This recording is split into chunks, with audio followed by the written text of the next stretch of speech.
Ni empowerment muwacho go chalo kaka soya. Umiyo mana jopiny pesa moko mande matin nikech yiro mabiro. To ok en pesa makonyogi, to ok en gima dho ngere luongo ni sustainable. Gima nyalo timore ka wadhi mbele gi ndalo. En gima itimo sani, en mana achama thogo. Trevor anto kadwa tho sani. Imondo chama thogo to mano wachgi. Lakini empowerment maichalo mwaneno gi pok nwaneno chien kacha. Nyithiwa waketo wakne waka.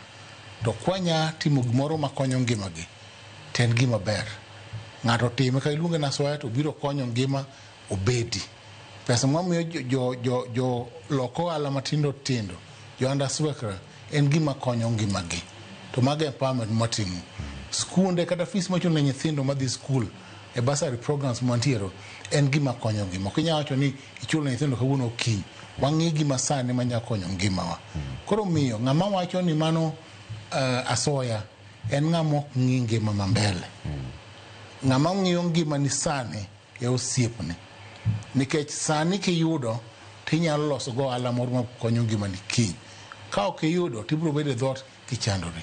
Gik matimo matino tindo magero ne mine, wakonyo jo monde liete, wakonyo kanisni, gin gik makonyo piny. Nikech ka kanisa no emo oteno ngima ji. Kisumu nyantiere Jumapil ka watimo Rambene Voice Church under Archbishop Winnie.